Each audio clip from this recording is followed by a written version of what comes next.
አሰላሙ አለይኩም ወረህመቱላሂ ወበረካቱ። ውድና የተከበራችሁ ቤተሰቦች በሀገር ውስጥም በሀገር ውጭም ከሀገር ውጭም ያላችሁ ቤተሰቦች ሰላም ሰላም ብያለሁኝ። እንዴት ናችሁ? እንደዚሁም ደግሞ ከአሁን በፊት የኔን ቪዲዮ ማለት ነው ላይክ በማድረግ ሼር በማድረግ እንደዚሁም ደግሞ ቪዲዮዎችን በማጫወት የምታበረታቱኝ ወንድምና እህቶች በጣም አመስገን እፈልጋለሁኝ። አመሰግናለሁኝ ማለት ነው። በተለይ በአረብ ሀገር ላይ ያላችሁ የመዳም ቅመሞች እጅጉን በጣም አመሰግናችሁ እፈልጋለሁኝ ማለት ነው። እና ዛሬ በአዲስ ቪዲዮ ብቅ ብያለሁኝ። ይህን ቪዲዮ አሁንም ልክ እስከ ዛሬው ከጎኔ እንደሆናችሁት ሁሉ ዛሬም ላይክ ሼር በማድረግ እንደዚሁም ደግሞ በቪዲዮ ላይ ጥሩ ኮሜንቶችን በመጻፍ እንዲታበረታቱ ማለት ነው እጠይቃችኋለሁ ማለት ነው። ዛሬ ይዤላችሁ የመጣሁት ርዕስ የጨጓራ በሽታ መንስኤዎቹ፣ እንደዚሁም ደግሞ ምልክቶቹ፣ እንደዚሁም ደግሞ መፍትሄዎቹስ ምንድን ናቸው የሚለውን ማለት ነው በዚች በአጭር ቪዲዮ ላይ ማለት ነው አጠር አድርጌ አቀርባለሁኝ። ቪዲዮውን እንደነገርኳችሁ ማለት ነው እንድታዳምጡት እስከ መጨረሻው ድረስ ከአሁኑ ጋብዣለሁኝ ማለት ነው። እሺ ቀጥታ የሚሄደው የጨጓራ በሽታ ምልክቶቹና ምንነቱ ወደሚለው ማለት ነው። የጨጓራ በሽታ ምልክቶች በርከት ያሉ ምልክቶች አሉት። ከነዚህም መካከል በደረት አካባቢ ላይ የማቃጠል ስሜት መኖር፣ ቃር መኖር፣ የማቅለሽለሽና እንደዚሁም ደግሞ የማስመለስ መኖር፣ ምግብ ከተመገብን በኋላ በደረት አካባቢ ላይ የመክበር ስሜት መኖር፣ እነዚህም ደግሞ ግሳት ወይም ደግሞ ማክሳት ማለት ነው። እነሱ ምልክቶች ምንድናቸው? የጨጓራ ዋና ዋና ምልክቶች ብለን የምንላቸው ናቸው ማለት ነው። መንስኤዎቹስ ምንድናቸው? የጨጓራ በሽታን ሊያመጡ የሚችሉ ምክንያቶች ምንድናቸው ብለን ስናይ ደግሞ በርከት ያሉ ምልክቶች ይኖሩታል። ከነዚህም መካከል 1 2 3 ብለን እንጠቅሳለን ማለት ነው። የመጀመሪያው አሲድን በጨጓራ ውስጥ ሊያመነጩ የሚችሉ ምግቦችን አዘውትሮ መመገብ፣ ለምሳሌ ሻይ፣ ቡና፣ አልኮል፣ ሲጋራ ማጨስ፣ ጫት መቃም የመሳሰሉት ማለት ነው። ሁለተኛ ጭንቀት በህመም ምክንያት ሊሆን ይችላል። እንደዚሁም ደግሞ በትምህርት ምክንያት ሊሆን ይችላል። በተለያዩ ምክንያቶች ከፍተኛ የሆነ ስትረስ ካለብን ማለት ነው በጨጓራ ላይ ከፍተኛ የሆነ አሲድ ስለሚመረት ለጨጓራ ህመም ያጋልጠናል ማለት ነው።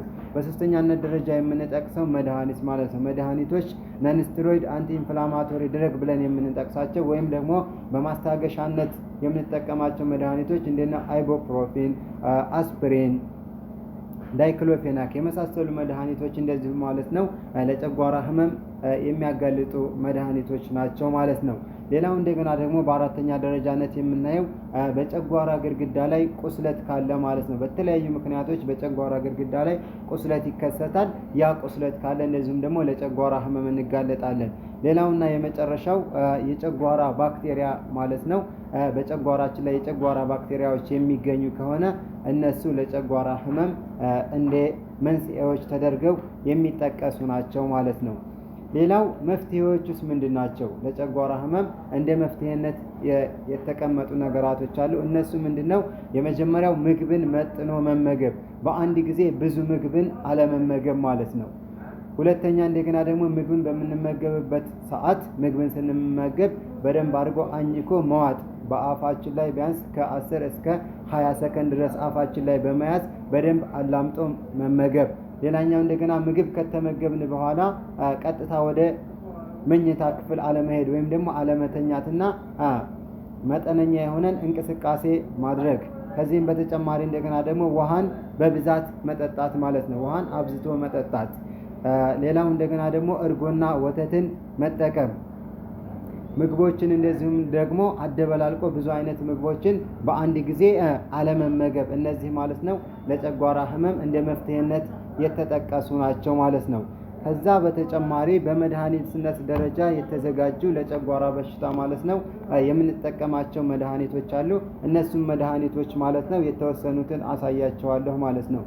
የጨጓራ መድኃኒቶች በሶስት አይነት ደረጃ ከፍለን ማየት እንችላለን። የመጀመሪያው አንቲ አሲድ የምንላቸው ናቸው። ሁለተኛው እንደገና ደግሞ ፕሮቶን ፐምፕ ኢንሂቢተር ብለን የምንለው አለ። እንደገና ሌላኛው ደግሞ ሃይድሮጅን ሪሴፕተር አንታጎኒስት ብለን የምንለው አለ ማለት ነው። አንቲአሲድ የምንላቸው መድኃኒቶች አንቲአሲድ ብለን የምንጠቅሳቸው መድኃኒቶች በጨጓራችን ላይ አሲዱን ምንድነው የሚያደርጉ ናቸው? ኒውትራላይዝ የሚያደርጉ ናቸው ማለት ነው። በጨጓራችን ውስጥ የተመረተውን አሲድ ኒውትራላይዝ አድርገው ወደ ቤዝነት የሚቀይሩ ማለት ነው። በሽሮፕ መልክ የተዘጋጃለ፣ እንደዚሁም ደግሞ በታብሌት መልክ የተዘጋጁ አሉ ማለት ነው። እነዚህ አንቲአሲድ የሚባሉት መድኃኒቶች የሚወሰዱት ከምግብ በኋላ ነው ማለት ነው። ብዙ ጊዜ ምግብ ከተመገብን በኋላ የመረበሽ ስሜት ካለ፣ ደረታችን አካባቢ ላይ የመንፋት ስሜት ካለ እሱ ሲኖር አንቲአሲድ መድኃኒቶችን መጠቀም እንችላለን። በሽሮፕ የተዘጋጁ መድኃኒቶች አሉ፣ ወይም ደግሞ በታብሌት የተዘጋጁትን ማለት ነው። ሁለት ሀባ ምግብ ከተመገብን በኋላ ቆርጥሞ መውሰድ ይቻላል ማለት ነው። እነዚህ የአሲዱን መጠን ምን ያደርጉታል ማለት ነው? ያጠፉታል ማለት ነው። ወይም ደግሞ ኒውትራላይዝ አድርገው ወደ ቤዝነት ይቀይሩታል ማለት ነው። ሌሎቹ ፕሮቶን ፐምፕ ኢንሂቢተር የሚባሉት መድኃኒቶች እንደነ ኦሜፕራዞል፣ ፓንቶፕራዞል፣ ኢሶሜፕራዞል የሚባሉ መድኃኒቶች አሉ። እነዚህ መድኃኒቶች ምንድነው የሚያደርጉት? አሲዱ በጨጓራችን ላይ ሙሉ በሙሉ እንዳይመረት የሚያደርጉ ናቸው። ወይም ደግሞ የአሲድ ምርቱን ይቀንሳሉ ማለት ነው። እነዚህ መድኃኒቶች የሚወሰዱት ከምግብ በፊት ጠዋትና ማታ አንዳንድ ፍሬ ነው የሚወሰዱት ማለት ነው። ኦሜፕራዞል ነው ይሄ። ለምሳሌ ይሄ መድኃኒት ብዙ ጊዜ ከፋርማሲ በመሄድ ማለት ነው ያለ ሐኪም ትዕዛዝ እንገዛዋለን። ይህም መድኃኒት ምንድነው አወሳሰዱ? ጧት ላይ ቁርስ ከመመገባችን በትንሹ 30 ደቂቃ ያህል ቀደም ብለን ነው መውሰድ ያለብን ማለት ነው። መድኃኒትን ስንወስድ ማለት ነው በአግባቡ መውሰድ አለብን ብለናል። ምግብ ሳንወስድ 30 ደቂቃ ቀደም ብለን ወስደን ከዛ ምንድነው መድኃኒቱ ስራ መጀመር አለበት፣ ምግብ ሳንመገብ በፊት ማለት ነው። ምግብ ሳንመገብ። ስለዚህ ጠዋትና ማታ ይህንን መድኃኒት መጠቀም ይቻላል ከየትኛውም ፋርማሲ ላይ ገዝቶ ማለት ነው። ሌላኛው የመድኃኒት አይነት ሃይድሮጅን ሪሴፕተር አንታጎኒስት የምንላቸው መድኃኒቶች አሉ። እነሱ ደግሞ ምንድነው የሚያደርጉት ስራቸው? በጨጓራችን ላይ አንቲሂስታሚን አለ፣ ሂስታሚን የሚባል አለ። እሱን ኬሚካል ማለት ነው እንዳይመረት ነው የሚያደርጉት ማለት ነው። ይህ ኬሚካል ሂስታሚን የሚባለው በጨጓራችን ላይ ከፍተኛ የሆነ አሲድ እንዲመረት የሚያደርግ ኬሚካል ነው። ይህንን ኬሚካል ለማጥፋት ይጠቅማል ማለት ነው። ከነዛም ውስጥ እንደነ ሴሜቲዲን፣ ራኒቲዲን እንደዚሁም ደግሞ ፋሞቲዲን የሚባሉ መድኃኒቶች አሉ ማለት ነው። ስለዚህ እነዚህን መድኃኒቶችን በመጠቀም የጨጓራ ህመማችንን ምን ማድረግ እንችላለን ማለት ነው? ማስታገስ እንችላለን ማለት ነው። ከዚህ በተረፈ ግን ማስመለስ ካለውና ማስመለሱ ደግሞ ደም የቀላቀለ ከሆነ ደም የማስመለስ ስሜት ካለው ይሄ ከፍተኛ የሆነ የጨጓራ ደረጃ ላይ ስለደረስ ምርመራዎችን ማድረግ ይኖርብናል ማለት ነው። እንዳልኳችሁ አጠር ያለች ቪዲዮ ናት። ይህችን ቪዲዮ ላይክ በማድረግ እንደዚሁም ኮሜንት በማስቀመጥ እንደዚሁም ደግሞ ለጓደኞቻችሁ ሸር በማድረግ ማለት ነው እንድታበረታቱኝ እጠይቃለሁ ማለት ነው። እሺ፣ አመሰግናለሁ።